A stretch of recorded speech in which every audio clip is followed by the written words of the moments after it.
नमस्कार मंडळी, आपल्या सर्वांचं बोल कबड्डी या युट्यूब चॅनल मध्ये स्वागत आहे। प्रो कबड्डी लीग पर्व 12 मध्ये 15 सप्टेंबर 2025 रोजी आपल्याला दोन्ही सामने अतिशय अटीतटीचे पाहायला मिळाले। चला तर मग या दोन्ही सामन्यांविषयी सविस्तर माहिती घेऊया। बोल कबड्डी, आपली माती, आपला खेळ, आपला वारसा। मंडळी, झालेल्या पहिल्या सामन्यात आपल्या सांघिक खेळाच्या जोरावर हरियाणा स्टीलर्स संघाने गुजरात जायंट संघावर 40-37 असा अवघ्या 3 गुणांनी विजय मिळवला। हरियाणा स्टीलर्स संघाकडून जयदीप दहिया 1 रेड आणि 5 tackle point, Shivam Patare 9 red आणि 3 tackle point, Vinay 8 red point यांनी चांगली खेळी करत हरियाणा स्टीलर्स संघाला विजय मिळवून दिला। तर गुजरात जायंट संघाकडून H S. Rakesh 14 raid point, Himanshu Singh 5 raid point आणि 1 टॅकल पॉइंट यांनी चांगली खेळी केली, पण ते आपल्या संघाला पराभवापासून वाचवू शकले नाहीत।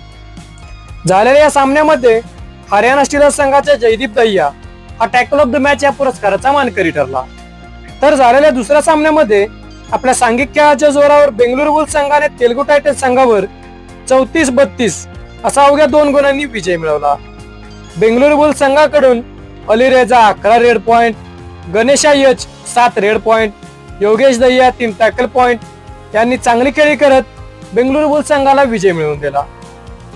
तर तेलुगू टायटन्स संघाकडून भरत हुड्डा 13 रेड पॉइंट, विजय मलिक 9 रेड पॉइंट यांनी चांगली खेळी केली, पण ते आपल्या संघाला पराभवापासून वाचवू शकले नाहीत। झालेल्या या सामन्यामध्ये बेंगळुरू बुल्स संघाचा दीपक शंकर हा टॅकल ऑफ द मॅच या पुरस्काराचा मानकरी ठरला।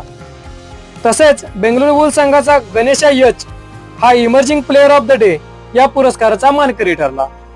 मंडळी, झालेल्या या दोन्ही सामन्यांमध्ये तुम्हाला कोणत्या खेळाडूने सर्वात जास्त प्रभावी केले कमेंट करून नक्की सांगा। मंडळी, तुम्हाला जर हा व्हिडिओ आवडला असेल तर लाईक करा, शेअर करा।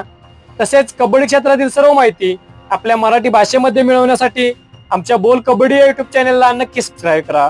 धन्यवाद। जय हिंद, जय महाराष्ट्र।